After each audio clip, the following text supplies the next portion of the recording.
ধন্যবাদ আমাদেরকে আপনার সাথে যুক্ত করানোর জন্য। আমি সংযুক্ত আরব আমিরাতে 24শে জুলাই বৈষম্যবিরোধী ছাত্র আন্দোলনের যে আরব আমিরাতের মধ্যে আন্দোলন হয়েছিল, এখানে গ্রেফতার হওয়া শহীদুল আমিন মুন্নার ওয়াইফ আমি, তানিয়া আমিন, চট্টগ্রাম বোয়ালখালী থেকে। তো আমার হাজব্যান্ড বিগত 4 বছর পরে উনি আসলে বাড়িতে আসতেছিলেন। 4 বছর পরে উনি 2021-এ গেছিলেন ফেব্রুয়ারি 23 তারিখে আরব আমিরাতে পাড়ি জমান স্বপ্ন করার উদ্দেশ্যে। তো উনি 4 বছর পরেই বাড়িতে আসতেছিলেন মূলত। আমার একটা বাচ্চা আছে, আমার ছোট বাচ্চাটাকে এখন পর্যন্ত দেখে নাই। 2টা বাচ্চা, একটা 10 বছর, একটা 5 বছর বয়স। ওই বাচ্চাটাকে দেখে না, ওইটাকে দেখার জন্য মূলত বাড়িতে আসতেছিলেন উনি। তো 24শে অক্টোবর রাতে ওনাকে আবুধাবি ইন্টারন্যাশনাল এয়ারপোর্ট থেকে গ্রেফতার করা হয়।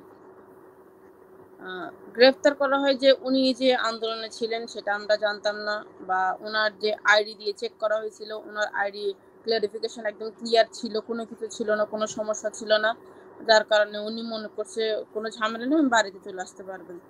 আইডি লাগার 4 দিন পরে উনি বাড়িতে আসতেছিলেন। তো হঠাৎ ওনাকে আমি কল দিই, আমাকে বলতেছে তানি একটু রাখো, হয়তো আমার কি এখনো মানে টিকিট হয় নাই, ইমিগ্রেশন এখনো শেষ হয় নাই।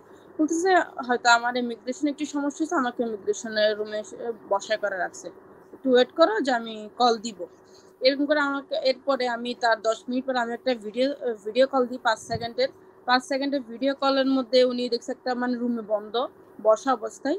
আমাকে বলছে কেন ভিডিও কল অ্যালাউ না, তুমি আমাকে অডিও কল দাও। আচ্ছা, অডিও কল দিলাম। অডিও কলের পরে উনি বলছে যে কি এখনো ফ্লাইটে উঠো নাই, তোমার তো ফ্লাইট, বলছে আমার ফ্লাইট তো ছেড়ে দিছে। আমি বলছি না, ফ্লাইট এখনো ছাড়ে নাই, তোমার জন্য 35 মিনিট ফ্লাইট ডিলে করছে, আমি ফ্লাইট এয়ারলাইন্সে আমি লাইভ লোকেশন দেখতেছি। বলতেছে আচ্ছা। বলছে আমার মনে হয় ইমিগ্রেশনের সমস্যা হয়েছে, আমাকে তো ইমিগ্রেশন এসে বসা করে রাখছে। এই 10 মিনিট পর থেকে আমি কন্টিনিউয়াসলি কল দিয়ে যাচ্ছি, নাম্বার সবকিছু দিয়েছে, ওনার মানে ফোনটা অফ করে দিছে। অফ বলতে অনলাইন ওনার নাম্বারে কল ঢুকতেছিল, বাট ওনার কলটা রিসিভ হচ্ছে, কেউ কথা বলতেছে না। 2 মাস 18 দিন যাবত আমরা কেউ জানি না যে উনি কি আসলে জীবিত আছে না মৃত আছে, আমরা কেউ জানি না। 2 মাস 18 দিন পরে ওনাকে 2 মাস 18 দিন সিআইডি ব্রাঞ্চে রাখা হয়। প্রচুর টর্চারিং করা হয় ওখানে ওনাদেরকে। হয়তো ওনাদের রুলস ওনারা পালন করছেন, ওই দেশের আইন যেটা সেটা ওনারা পালন করছেন, ওই দেশের আইনের প্রতি আমার কোনো মানে বিরোধিতা নাই, বা আমি ওই দেশের আইন নিয়ে কোনো কথা বলবো না, ওনাদের আইন ওনারা ফলো করছেন। 2 মাস 18 দিন ওনাকে সিআইডি ব্রাঞ্চে রাখা হয়েছে। সিআইডি ব্রাঞ্চে রাখার পরে 2 মাস 18 দিন পরে যখন ওনাকে সেন্ট্রাল জেলে আবুধাবির আল সদর কারাগারে ওনাকে যখন শিফট করা হয়, তখনই উনি আমাদেরকে জানুয়ারি 4 তারিখ উনি আমাকে তার ফার্স্ট কল দেওয়া হয়। আমরা তো তখন ওনার বাপ মা বা আমার পরিবার পরিজন সবাই তো মানে ওনার একটা কলের জন্য অনেক খুশি গেছে যে উনি আছে। আমরা বিগত 2 মাস 18 দিনে হসপিটাল বলেন, পুলিশ থানা, সব জায়গায় তন্ন তন্ন করে খুঁজছি, বাট আমাদেরকে পুলিশ স্টেশনে এই জিনিসটা ক্লারিফিকেশন করে নাই যে এই মানুষটা আমাদের হেফাজত আছে বা আমরা ওনাদেরকে অ্যারেস্ট করছি বা কোন একটা কারণে, এই জিনিসটা আমাদেরকে বলেন নাই। ওনার বাবা মা অসুস্থ হয়ে যায় এটা শোনার পরে।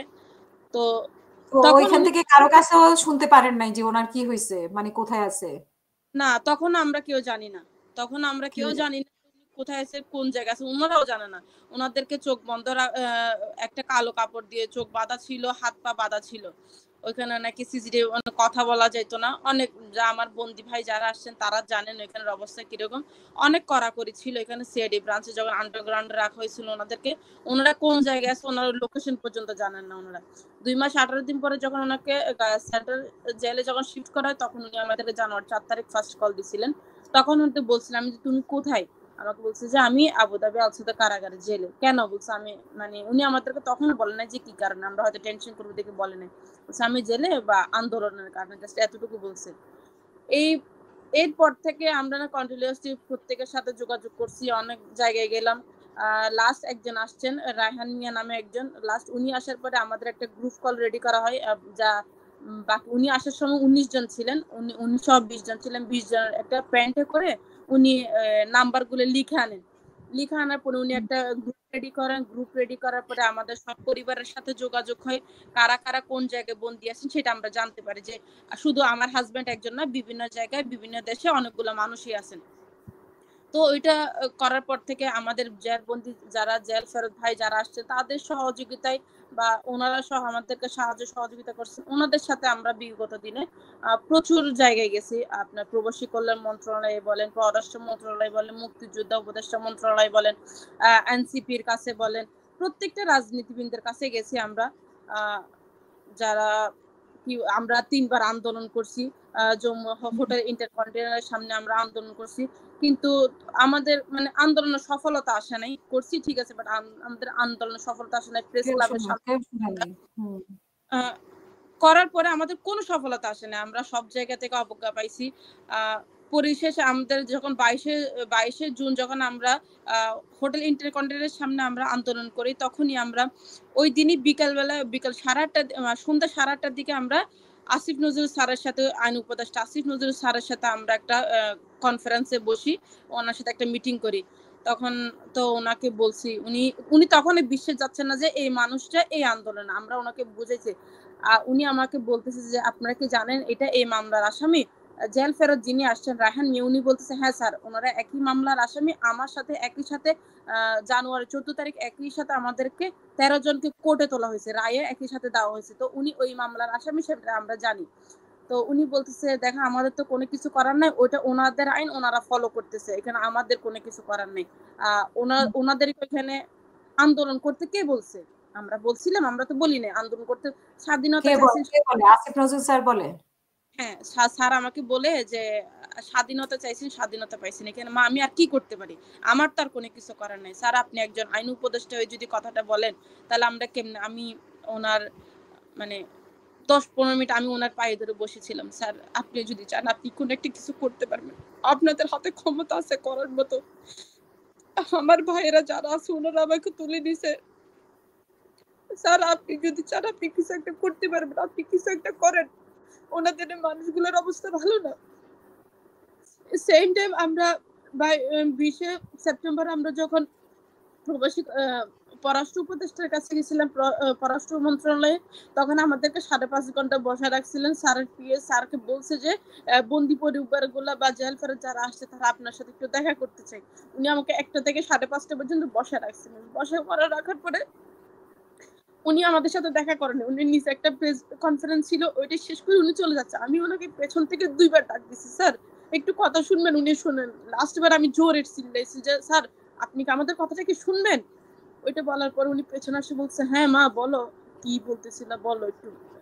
স্যার আপনার জন্য তো আমরা ৫.৫ ঘন্টা ওয়েট করতেছিলাম, কিন্তু আপনি তো আমাদের কথা না শুনেই চলে যাচ্ছেন। তাহলে বৈষম্যতা দূর করতে গেছে। আজকে তো মনে হচ্ছে না যে বৈষম্যতা দূর হইছে, কারণ আমাদের মানুষগুলা তো বৈষম্যতার শিকার। একটা বছর আপনাদের কাছে দৌড়াচ্ছি, আপনাদের কাছে বারবার আসতেছি, কন্টিনিউয়াসলি আসতেছি। তাহলে আপনারা আমাদের সাথে দেখা করতেছেন না, কথা বলতেছেন না। বলছে মা এখানে তো আমার কিছু করার নাই, এখানে যা করার শুধুমাত্র একমাত্র প্রধান উপদেষ্টাই করতে পারবে। তো ওনাকে আমরা বললাম যে স্যার আমরা তো প্রধান উপদেষ্টা, আমরা জানি যে আপনারা কোনো কিছু করতে পারবেন না, চাইলে প্রধান উপদেষ্টা করতে পারে, কিন্তু স্যার আপনাদের তো একটু সাহায্য সহযোগিতা আমাদেরকে করতে হবে। আমরা আপনাদের কাছে আসছি শুধুমাত্র এটার কারণে যে আপনারা আমাদের একটু সাহায্য সহযোগিতা করেন। আমরা তো সাধারণ জনতা, আমরা কখনো ওনার কাছে পর্যন্ত যাইতে পারবো না। আপনারা বলে দেন আমরা প্রধান উপদেষ্টার কাছে কিভাবে যাব? এটা বলেননি আপনারা? যে আপনারা বলেন।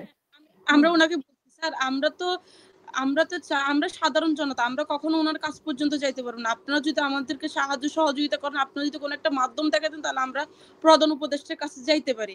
তো উনি ডাইরেক্টলি এই কথাটা বলছেন যে স্বাধীনতা চাইছো, স্বাধীনতা পাইছো, আর কি চাও?